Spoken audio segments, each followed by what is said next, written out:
گنج بخش فیض عالم مظہر نور خدا، نا کسارا پیر کامل کاملا راہ رہنما۔ آج ہم بات کریں گے جناب داتا علی حجویری کے بارے میں کہ کس طرح آپ سیدنا علی سے داتا علی حجویری کے نام سے مشہور ہوئے اور آپ کی زندگی کس طرح اسلام کی تبلیغ میں گزری۔ آپ کا اسم گرامی علی، کنیت ابو الحسن اور والد ماجد کا نام محمد عثمان تھا۔ آپ حسنی سید ہیں۔ آپ کا سلسلہ نسبت 8 واسطوں سے حضرتنا علی کرم اللہ وجہ تک پہنچتا ہے اور اس کی تفصیل کچھ اس طرح ہے: حضرت سید علی بن عثمان بن علی بن عبد الرحمن بن شاہ شجاع بن ابو الحسن بن حسین اصغر بن سید شہید بن حضرت امام حسین بن علی المرتضی کرم اللہ وجہہ۔ آپ کی ولادت 5ویں صدی ہجری کے شروع میں ہوئی۔ آپ افغانستان کے شہر غزنوی میں پیدا ہوئے۔ آپ نے غزنوی میں ہی رہتے ہوئے قرآن پاک کا حفظ کیا۔ آپ کے مرشد ابو الفضل محمد بن حسنی ختلی رحمۃ اللہ علیہ ہیں۔ آپ کے مرشد کا سلسلہ طریقت 9 واسطوں سے حضرت علی کرم اللہ وجہہ سے جا ملتا ہے۔ آپ کا معروف لقب داتا گنج بخش علی حجویری ہے۔ حضرت داتا گنج بخش علی حجویری 431 ہجری میں غزنوی سے لاہور تشریف لائے۔ حضرت نظام الدین اولیاء سے منقول ہے، انہوں نے فرمایا حضرت داتا گنج بخش علی حجویری اور شیخ حسین زنجانی دونوں پیر بھائی ہیں۔ شیخ حسین زنجانی پہلے سے لاہور میں مقیم تھے۔ ایک دن آپ کے مرشد نے حکم دیا کہ لاہور جاؤ۔ حضرت داتا گنج بخش علی حجویری لاہور کی طرف روانہ ہوئے۔ جس دن لاہور پہنچے رات ہو گئی تھی اور رات ہونے کی وجہ سے شہر کے دروازے بند ہو گئے تھے، لہٰذا رات شہر کے باہر گزاری۔ صبح اٹھے تو دیکھا کہ لوگ ایک جنازہ اٹھائے شہر سے باہر آ رہے ہیں۔ آپ نے دریافت کیا تو معلوم ہوا کہ یہ جنازہ شیخ حسین زنجانی کا ہے۔ آپ کو اس وقت اپنے مرشد کی حکمت سمجھ میں آئی۔ آپ کی آمد سے پہلے لاہور میں ہندو دھرم اپنے عروج پر تھا۔ آپ کی آمد سے پہلے جو بزرگ یہاں تبلیغ اسلام کا فرضیہ انجام دے رہے تھے، ان کی کاوشوں سے بہت سے لوگ اسلام قبول کر چکے تھے، مگر ہندوؤں کی اجارہ داری کی وجہ سے دین تبلیغ میں رکاوٹیں تھیں اور لاہور کی فضا مسلمانوں کے حق میں بڑی ناساز تھی۔ ان حالات میں حضرت علی حجویری کا لاہور میں تشریف لانا اور تبلیغ دین کا فرضیہ انجام دینا جہاد بالسیف سے بڑا کارنامہ تھا۔ حضرت علی حجویری کا لاہور میں آنے کا مقصد لوگوں کو دین حق کی دعوت دینا تھا اور اسی مقصد کی وجہ سے آپ غزنوی کو چھوڑ کر یہاں آئے۔ جب آپ لاہور میں مستقل قیام پذیر ہو گئے تو آپ نے مسجد کی کمی محسوس کی، کیونکہ مسجد ہی تبلیغ دین کے لیے بنیادی حیثیت رکھتی ہے۔ آپ نے اپنے قیام کے تھوڑے عرصے بعد ہی جس جگہ آپ قیام کرتے تھے اس کے قریب ہی اپنے دست مبارک سے ایک مسجد کا سنگ بنیاد رکھا اور آپ نے خود ایک مزدور کی حیثیت سے اس مسجد کی تعمیر میں اپنے حصے کا کام کیا۔ کچھ دنوں بعد لوگوں نے آ کر دیکھا کہ مسجد تو بن گئی ہے مگر اس کا محراب کعبۃ اللہ کی سمت میں بالکل سیدھا نہیں ہے۔ آپ نے لوگوں کا یہ اعتراض سن لیا اور جب مسجد مکمل ہو گئی تو آپ نے لوگوں کو مدعو کیا کہ آؤ آج مل کر اس مسجد میں نماز ادا کرتے ہیں۔ آپ نے خود امامت کروائی۔ جب لوگ نماز سے فارغ ہو گئے تو آپ نے لوگوں کو مخاطب ہو کر فرمایا کہ کچھ لوگ کہتے ہیں کہ یہ مسجد قبلہ رخ نہیں، آؤ قبلے کی طرف ہے یا نہیں اس بات کا موازنہ کرتے ہیں۔ لوگوں نے نظر اٹھائی تو مسجد سے کعبۃ اللہ نظر آنے لگا، کیونکہ اللہ تعالیٰ نے کعبۃ اللہ اور مسجد کے درمیان جتنے بھی حجابات تھے وہ اٹھا لیے۔ جناب داتا گنج بخش علی حجویری کی مشہور کتاب کشف المحجوب میں لکھا ہے کہ ایک دن حضرت سید داتا علی حجویری شہر کے اس طرف گئے جہاں راستے میں ہندوؤں کے مندر تھے۔ یہ علاقہ آج کل رنگ محل کے قریب پانی والا تالاب کے نام سے معروف ہے۔ اس زمانے میں یہاں راوی مندر تھا جہاں ہندو بتوں کی پوجا میں مصروف رہتے تھے۔ آپ مندر کے قریب گئے اور جا کر دیکھا کہ ایک ہندو ایک بت کے سامنے گندم کے آٹے سے بنی ہوئی روٹی کی چوری لے کر کھڑا ہوا ہے۔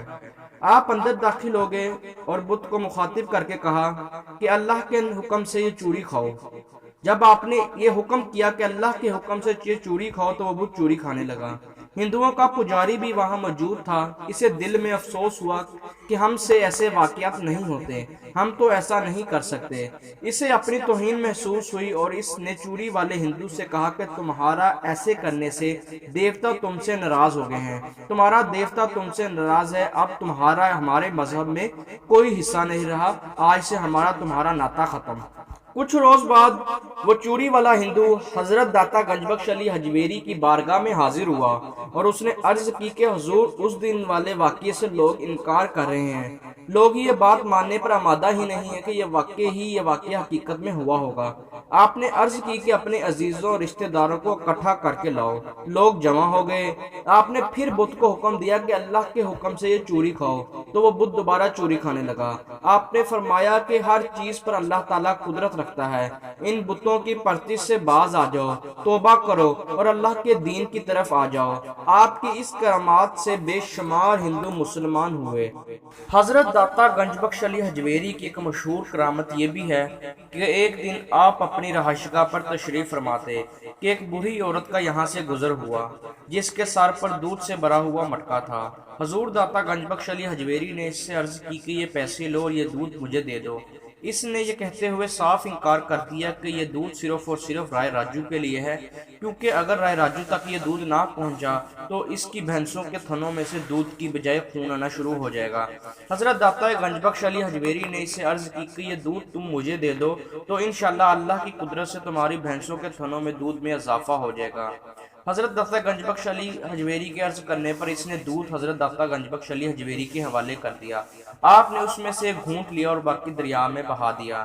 جب وہ عورت اپنے گھر پہنچی اور اس نے بھینسوں کا دودھ دھونا شروع کیا تو اس میں سے اللہ تعالیٰ کی معجزانہ طور پر اس کی بھینسوں کے تھنوں میں سے اتنا زیادہ دودھ نکل آیا کہ تمام برتن بھر گئے اور دودھ ختم نہ ہوا، اور یہ بات جوگ در جوگ پورے گاؤں میں پھیل گئی۔ لوگ آپ کی بارگاہ میں دودھ لے کر حاضر ہوتے، آپ اس میں سے ایک گھونٹ پیتے اور باقی دریا میں بہا دیتے۔ جب یہ بات رائے راجو تک پہنچی تو وہ طیش میں آ گیا۔ اس نے یہ فیصلہ کیا کہ وہ اپنے ایک غلام کو بھیجے گا تاکہ وہ دیکھ کے ہے کہ کیا ماجرا ہے۔ رائے راجو نے اپنا ایک غلام حضرت داتا گنج بخش علی حجویری کی بارگاہ میں بھیجا اور یہ غلام وہیں کا ہو کے رہ گیا۔ رائے راجو بہت پریشان ہوا اور اس نے دوبارہ ایک اور غلام کو بھیجا کہ جائے وہ دیکھ کے ہے کیا ماجرا ہے، لیکن یہ غلام بھی واپس نہ گیا۔ اس کے بعد رائے راجو خود حضرت داتا گنج بخش علی حجویری کی بارگاہ میں حاضر ہوا اور اس نے کہا کہ آپ نے میرا دودھ تو بند کروا دیا ہے، آئیں اب مقابلہ کرتے ہیں۔ آپ نے کہا میں کوئی جادوگر تو نہیں، میں تو ایک روحانی بندہ ہوں۔ اس نے اپنے منہ میں کچھ پڑا اور رائے راجو عثمان کی طرف اڑنے لگا۔ حضرت داتا گنج بخش علی حجویری نے اللہ تعالیٰ کے حکم سے اپنی جوتیوں کو حکم دیا کہ جاؤ اس کو نیچے لے کے آؤ۔ رائے راجو کے سر پر حضرت داتا گنج بخش علی حجویری کی جوتیاں پڑنے لگیں اور وہ زمین پہ آ کے گرا۔ اس معاملے نے رائے راجو کی زندگی بدل کے رکھ دی اور وہ دائرہ اسلام میں داخل ہو گیا اور آپ رائے راجو سے شیخ ہندی کے نام سے مشہور ہو گئے۔ حضرت داتا گنج بخش علی حجویری کی ایک بہت ہی مشہور کرامت یہ بھی ہے کہ جب 1980 میں لاہور میں طاعون کی وبا پھیلی تو ہزاروں انسان اس بیماری سے لقمہ اجل بن گئے۔ لاہور کے ایک امیر آدمی رائے بہادر رام کے تینوں بیٹے بھی اس بیماری کا شکار ہو گئے۔ رائے بہادر کو بہت پریشانی ہوئی۔ اس نے کرنل امیر جیسے مشہور اور قابل ڈاکٹروں سے علاج کرایا مگر کوئی فائدہ نہ ہوا۔ بہت سے لوگ ان کی عیادت کے لیے ان کے گھر تشریف لاتے اور ان کی صحت یابی کے لیے دعا کرتے۔ رائے بہادر اس واقعے کو کچھ اس طرح بیان کرتے ہیں کہ ایک دن میں اور تمام اہل خانہ سوئے ہوئے تھے کہ اچانک مجھے کپکپاہٹ سی محسوس ہوئی اور میری آنکھ کھل گئی کہ میں دیکھتا ہوں کہ ایک سفید ریش بزرگ براق لباس پہنے، ایک ہاتھ میں عصا اور دوسرے میں تسبیح لیے میرے فرزند گوپال کی چارپائی کے پاس کھڑے ہیں اور کچھ پڑھ رہے ہیں۔ اس اجنبی کو دیکھ کر میں پریشان ہو گیا اور پوچھا کہ آپ کون ہیں؟ انہوں نے کوئی جواب نہ دیا اور پڑھتے رہے۔ پھر وہ بزرگ میرے دوسرے فرزند روپ رام کی چارپائی کے پاس گئے اور وہاں بھی دعا مانگی اور پھر تیسرے کے قریب جا کر بھی دعا مانگی اور وہ بزرگ فرمانے لگے کہ میں تمہارا ہمسایہ ہوں، میں گنج بخش ہوں، مجھ سے تمہاری پریشانی دیکھی نہیں گئی، اب گھبرانے کی ضرورت نہیں، خدا و کریم ان کو شفا عطا کرے گا۔ جب رائے بہادر کے بیٹے صحت یاب ہو گئے تو اس نے حضرت داتا گنج بخش علی حجویری کے سجادہ نشین غلام حیدر، میاں علم دین اور میاں غلام حمد کے پاس آ کر تمام ماجرا بیان کیا اور کہا کہ میں حضور کی خدمت میں نذرانہ پیش کرنا چاہتا ہوں۔ انہوں نے جواب دیا کہ ہر سال آپ کے عرس پر کام ہو ہی جاتا ہے مگر آپ کوئی ایسا کام کریں جو مستقل ہو۔ تو اس نے دربار میں بجلی کی روشنی کا کام اپنے ذمہ لیا اور خود بجلی کی روشنی کا افتتاح کیا۔ حضرت داتا گنج بخش علی حجویری کے مزار پر بہت سارے اولیاء کرام نے چلہ کشی کی اور روحانی فیض حاصل کیا، جن میں حضرت خواجہ معین الدین چشتی اجمیری رحمۃ اللہ علیہ، حضرت بابا فرید گنج شکر رحمۃ اللہ علیہ، حضرت مادھو لال حسین رحمۃ اللہ علیہ، حضرت شیخ بہلول قادری رحمۃ اللہ علیہ اور حضرت شیخ مجدد الافسانی جیسی شخصیات شامل ہیں۔ حضرت داتا گنج بخش علی حجویری کی زبان کا ایک ایک لفظ آج بھی قلب و نظر میں روشنی پیدا کرتا ہے۔ آپ کا ارشاد ہے کہ علم سے بے پرواہی کرنا محض کفر ہے۔ آپ نے یہ بھی ارشاد فرمایا کہ پیٹ بھر کر کھانا کھانا جانوروں کا کام ہے اور یہ کوئی خوبی نہیں۔ آپ نے یہ بھی ارشاد فرمایا کہ استاد کا حق ضائع نہ کرو۔ آپ نے یہ بھی ارشاد فرمایا کہ حرام کے لقمے سے پرہیز کرو۔ آپ نے یہ بھی ارشاد فرمایا کہ بھید کو نہ کھول اور نماز کو نہ بھول۔ آپ نے ایک جگہ یہ بھی ارشاد فرمایا کہ تھوڑی غذا کھانے سے عمر طویل ہو سکتی ہے۔ آپ نے یہ بھی ارشاد فرمایا کہ جوانوں کو چاہیے کہ وہ بوڑھوں کا احترام کریں کیونکہ وہ ان سے زیادہ متقی اور عابد اور تجربہ کار ہیں۔ آپ نے یہ بھی فرمایا کہ محبت حال ہے اور حال کبھی بھی کال نہیں ہوتا، یعنی اگر محبت زبردستی پیدا کرنا چاہو تو نہیں پیدا ہو سکتی کیونکہ یہ عطائے الہی ہے، روز روز کا کام نہیں۔ آپ نے یہ بھی ارشاد فرمایا کہ ہر نبی لازماً ولی ہوتا ہے لیکن کوئی بھی ولی پیغمبر نہیں ہو سکتا۔ آپ نے یہ بھی ارشاد فرمایا کہ تجھے لازم ہے کہ اپنے ماں باپ کو تم قبلہ سمجھو۔ ہر روح کو موت کا ذائقہ چکھنا ہے، وہ نیک لوگ ہوں یا ان کا دامن گناہوں سے آلودہ ہو، وہ پیغمبر ہوں یا اولیاء، ہر انسان کو اس دنیا فانی سے کوچ کرنا ہے اور وہ دن بھی آ گیا اور اس پیر طریقت کو حقیقی سفر پر روانہ ہونا پڑا۔ کسی بھی کتاب سے یہ معلوم نہیں ہوتا کہ حضرت داتا گنج بخش علی حجویری کتنے دن بیمار رہے اور کس مہینے کی کس تاریخ کو آپ نے وفات پائی۔ آپ کا عرس چونکہ ہر سال سفر کی 19 تاریخ کو ہوتا ہے، اس لیے قیاس کیا جاتا ہے کہ آپ کا وصال بھی اسی مہینے ہوا ہوگا۔ مختلف شہادتوں کے پیش نظر آپ کا وصال 481 ہجری سے 500 ہجری کے درمیان ہوا۔ حضرت داتا گنج بخش علی حجویری نے اپنی زندگی کے 34 سال لاہور میں گزارے اور اسی شہر میں چند روز کی علالت کے بعد اس جان فانی کو خیر باد کہا اور اپنے حجرے میں ہی جہاں آپ کا قیام تھا انتقال فرمائے، اور آپ کے خلیفہ شیخ ہندی نے آپ کا جنازہ پڑھایا اور آپ کو اسی مقام پر جہاں آپ نے وفات پائی تھی دفن کر دیا، جہاں آج بھی آپ کا مزار مربع خلائق ہے اور آسمان ان کے لحد پر شبنم افشانی کرتا ہے۔